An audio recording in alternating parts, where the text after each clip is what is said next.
Hey everybody, and welcome to Jack's Treasures. This is our ongoing series of questions and answers that people have asked us, or that we have asked other people, or just stuff that, we're just wanted to talk about. I'm Tracy, and this is Jack.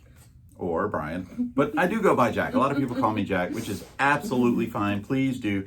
I definitely take it as a compliment. Okay. Yes. Today is Monday, guys, and it is the 2nd of June. Yes. School is out in a lot of places. The summertime is here. And along with the summertime, yes, comes the heat. Okay. Heat, mosquitoes, all kinds of issues.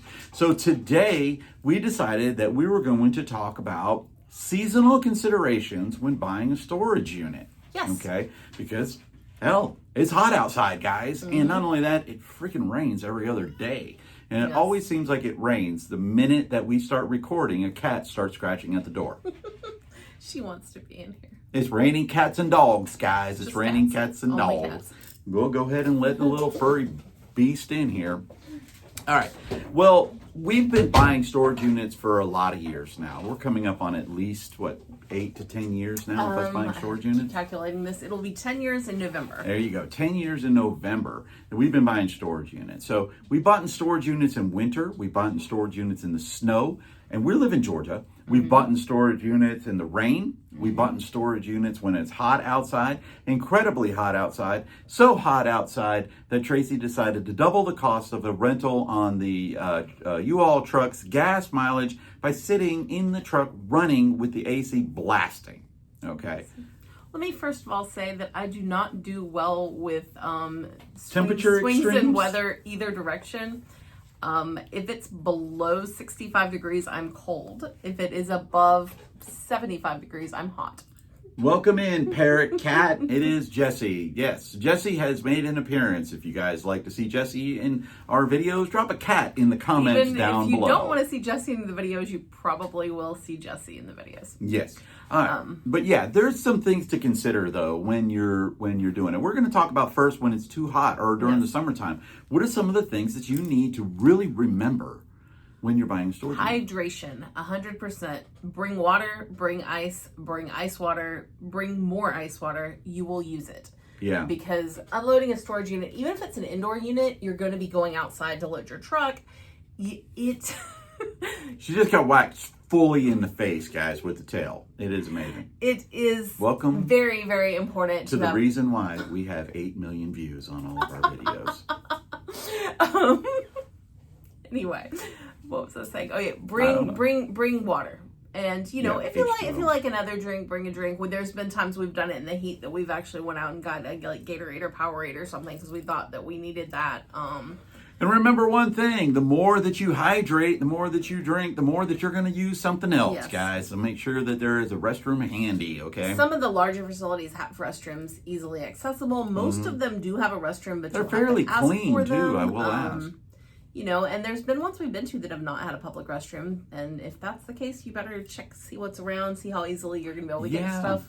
I would try to avoid the gas stations that give you a hubcap that's attached to the key to go into the restroom. I always say if there's bars on the windows, I'm not stopping. Yes, we've actually done that. Another thing, if it's too hot, all right, sunscreen.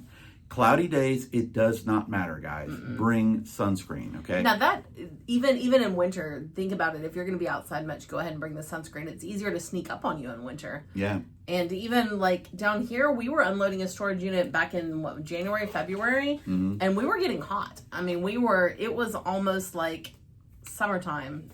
I was getting hot because it was like 78 degrees outside and the sun was You can tell which one of the two of us has to go inside the truck more often when we're doing storage units, and that would definitely be Tracy. Yes. But you know what? I mean, that's absolutely fine. Yeah. It's understandable. Some people, I was born and raised in South Florida, so I'm a little bit more used to the heat and the humidity, but boy, it can sneak up on you.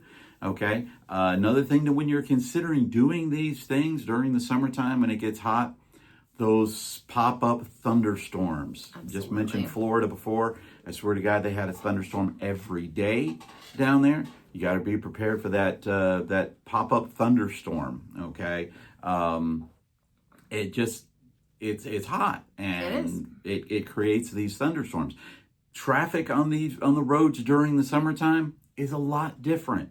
Okay, school is out. All right, so you have the kids that are getting to learning how to do their driver's license, and you're driving a big U-Haul truck, and you may not be used to driving, a 24-foot U-Haul truck fully loaded. Okay.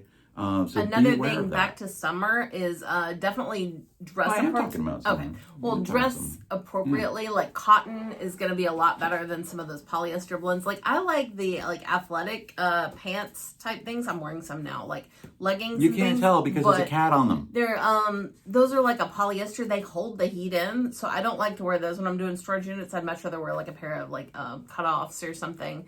Will you settle down and just sit somewhere? Good Lord, you keep going back and forth. Because it's... Sorry. I'm not talking to Tracy. The sweat's not going to suck in on you. Yeah, and take more breaks. Mm-hmm. Yeah. Okay? I'm older, and Tracy hears that all of the time now. Hey, take some breaks. Do not get heat. There's heat stroke is a serious condition. Okay? It can kill you. Mm-hmm. Okay? Very easily it can kill you. So be very, very mindful of temperatures. Be very mindful of that.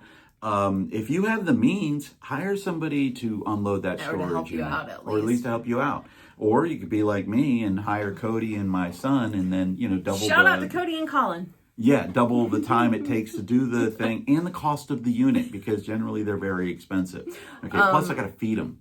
Yeah, that's actually where I was going to go next. Especially in summer, be careful about the food you're eating. Yeah. Because if you're eating like those heavy foods, you go eat a greasy cheeseburger before you go unload a unit in the summer, that can make your stomach upset, things like that. So, You're a pest. Definitely keep that in mind. Yeah. Now, other things to consider is the equipment that you have. Mm-hmm. Okay, it's costly to rent a U-Haul truck, by the way, guys, and it's not the mileage that gets you.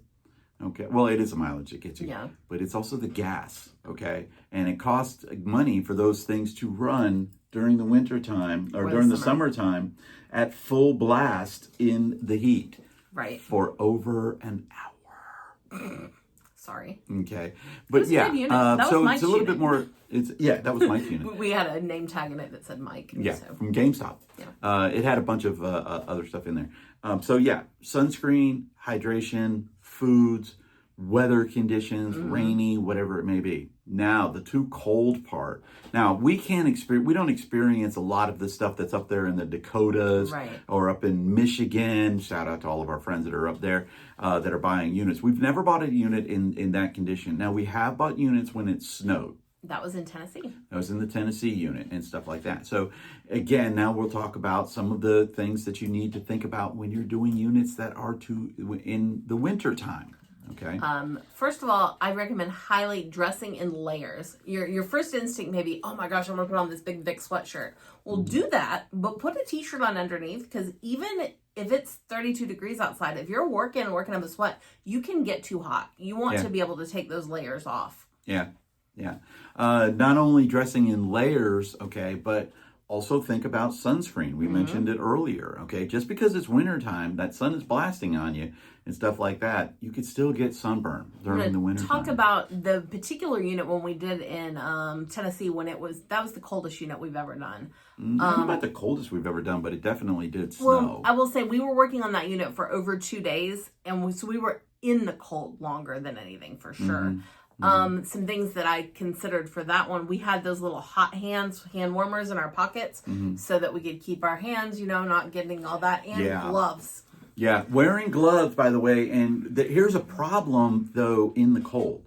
If you overdress, okay, and you put over gloves on, it's hard to move around. It's hard to pick up boxes. It's hard to get all of those things done. So you can actually overdress for for prom. I mean, a storage unit. Okay. You're getting a storage unit, so you want good work gloves that are tight fitting, that still give you the grip that you need. When you get those big, heavy gloves that people wear in the wintertime, They can't grip the boxes hardly at all. Now you're doubling the time. Now you're taking the risk of dropping stuff that could potentially damage some of the items that are in your storage unit. There's just a myriad of things that could happen when you overdress, bumping into each other. Yep. You know, just simply knocking stuff off of the cart when you try to get back by the cart or something like that. So being dressed right is definitely one of those things. Also, on dressing right, take a look at your shoes. Like for me, I'm wearing in the summer flip-flops, but in the winter even, I usually wear those little Hey Dude shoes. That is not going to be good for working outside because the soles on those are super thin. You're going to get all of that cold air absorbed through. Not only that, but it's going to be slick. Pull out some good, like, heavy-duty sneakers or work shoes or things like that, and wear some good socks. I will let you know, and we've talked about this in one of our other videos, so go down there and check that out. And Tracy might even put a link down there below to that one when we were talking about the things that you should have in your kit. For me, I always have heavy-duty shoes, and I have steel-toed shoes, okay? But as we were talking about earlier, you drop something like a refrigerator or washer and dryer, and it gets on your toes, it's going to break your feet if you don't have steel toes, okay? And you do not want to do that. In wintertime, it's even worse. So I have two pair. I have a high top and a low top of steel-toed shoes that I wear that have a good amount of thing. Now, is it harder for me to move? Yeah, because the shoes weigh 5 pounds as opposed to Hey Dudes that weigh nothing and stuff. But you want to be safer than on the sorry side. And, go ahead. Watching your food intake. That's what I was also going to say. Yeah. I was going to mention, still keep that hydration, plain water, but you know, you might want to have a coffee. We usually take coffee in like a Yeti or a fake Yeti that keeps it warm. That'll kind of keep a little bit of warmth, but I try not to go over the top with that. It's like drink a little coffee, then drink some water.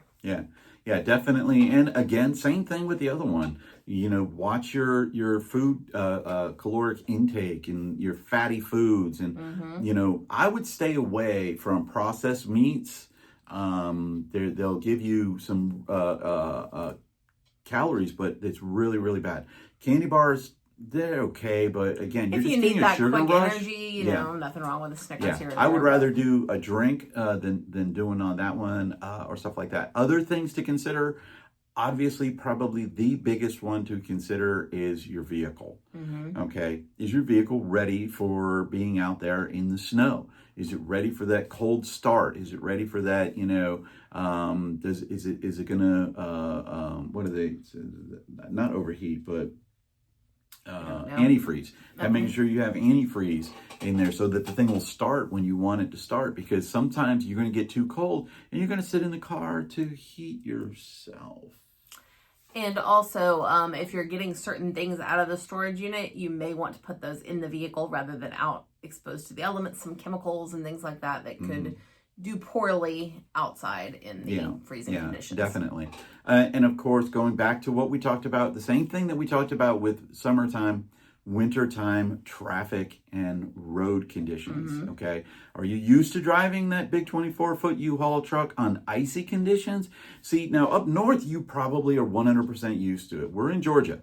First off, we don't get the snow-covered roads. We get ice-covered roads, which is way, way more difficult. And nobody knows how to drive in that. I mean, me included. Yeah. It's a lot different driving in a snowy conditions. We've done it once with a truck and a trailer and a U-Haul. But, you know, at that time, we just got flurries. We didn't get like a full-blown, 2, 5, 6, 10 inches of snow. We made a point to stay on the service roads, the highways, rather than sometimes we'll like to take the back roads. Yeah. When that don't get plowed or when salted. The weather's bad, that's when we're going to stay on the highways. You know, and, you know, you've got to take that into consideration if you got a trailer, okay? We talked about this earlier with the rainy conditions, and the same thing with the snowy conditions, too. If you have an open-end trailer, okay, that stuff's all going to get wet, moisture, and everything like that. And I'm going to tell you something right now. Moisture is probably the greatest enemy besides rats, which we mentioned in the video last Monday. But moisture is probably the biggest damager to items. We got the storage unit up in Tennessee. And I'm telling you, I threw out probably about 500 records? At least. At least 500 and records. Some of those made out. us cry, throwing out like Pink Floyd and Kiss and things like that. Yeah. It was sad. Because it was all mildewed. The facility had a leak in it and it got all over the stuff. It wasn't because of us. But, letting you know one other little thing too. U-Haul trucks are not waterproof. No. They're water resistant, but not waterproof. Okay. So you've got to be able to, back for the second round. Yes. Okay. But yeah, so there's a lot of things to consider when buying storage units in winter and in summer. Now, spring and fall, I'm telling you right now, those are the best times to buy storage units. Absolutely. Right there. The weather is absolutely beautiful. Just got to deal with some rainy sometimes. But the biggest issue that you have there is the cost of the units go way up. They do. Absolutely. You know? Around here, you see the price of the unit go down come like July and August. We have better prices. And the winter, it varies because there's times in the winter here where the weather is beautiful, but then it also does get very cold. So yeah, we've gotten some of our best units that we've actually got were during the wintertime. Yeah. Okay. Best prices, best units, and weather was absolutely gorgeous for it. I think a lot of people had school, holidays, things like that. So a lot of things like that. But if you like everything that by the way, another thing too is this is just our opinions of doing this. And if you have any suggestions along this line, drop them below. Especially you guys that are up in the northern states. Roman, Ken, SSK Promo, Joe, I'd flip that. You're up in Michigan. Yeah, Corey. In the South Dakota. Yeah, let us know how you guys deal, or do you guys even buy storage units during the wintertime? I know a lot of people don't do it in source doing it. They build those death piles, okay? But like, share, and subscribe. Give us a thumbs up. We really appreciate it. Hit that notification button so that you will know when we go and put up some new videos, because we do actually a video almost every day of some sort. Including our podcast. If you haven't noticed, if you don't know, we have a podcast that releases every single Sunday. Around noon. Our last podcast that we released yesterday had Homeschool Mama and Josiah, Taco Joe on it, Lauren and Josiah. Great couple. It was a great episode. It is trending really, really well. Especially if you're interested in learning about some of the pitfalls of doing live selling and raising a family. Okay, so help us out with Stop Soldier Suicide, and as always, pet a cat. Peace out from Jack Treasures.